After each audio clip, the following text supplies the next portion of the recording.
শক্তিশালী একজন নবী ছিল। উনি মালাকুল মাউতকে বলেছিলেন, মালাকুল মাউত, আমার মৃত্যুর সামান্য কিছু আগে আমারে বইলো, আমার একটা কাজ আছে। মালাকুল মাউত মৃত্যুর কিছু সময় আগে এসে বলল, সুলাইমান, সময় শেষ, অল্প কিছু সময় বাকি, কি করবেন করেন।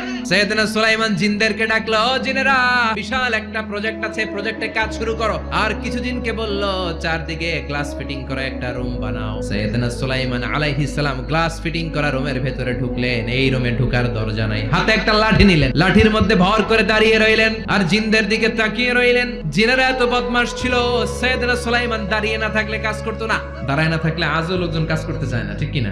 সুলাইমান আলাইহিস সালাম লাঠির মধ্যে ভর দিয়ে দাঁড়িয়ে রইলেন আর বললেন, কাজ করো। জিনেরাও কাজ শুরু করলো। ওদিকে মালাকুল মাউত এসে বলো, সুলাইমান, সময় তো শেষ। সুলাইমান বলে, সমস্যা নাই, রূহ কবজ করো। মালাকুল মাউত ওইভাবে লাঠিতে ভর দেওয়া অবস্থায়, দাঁড়ানো অবস্থায় সাইয়েদনা সুলাইমান আলাইহিস সালামের রূহ কবজ করে নিলেন। উনি এমন ভাবে দাঁড়িয়েছেন, রূহ চলে গেল, লাশ হয়ে দাঁড়িয়ে রইলেন। লাঠির মধ্যে দাঁড়িয়ে আছেন, জমিনের মধ্যে লুটিয়ে পড়ে নাই। সুবহানাল্লাহ। জিনেরা মনে করছে বস দাঁড়ায় আছে, কাজ করতেই হবে। করতে করতে পুরা প্রজেক্টের কাজ শেষ। ইন দ্য মিন টাইম ঝিঝি পোকা, উই পোকা সুলাইমান আলাইহিস সালাম লাঠির ভেতরে ঢুকে লাঠিও খেয়ে ফেলেছে। সাইয়েদনা সুলাইমান আলাইহিস সালাম ধপাস করে জমিনে পড়েছে। আর জিনেরা কয়, হায় হায়, খালি খালি কাম করছে এতদিন। সুবহানাল্লাহ কইবেন না?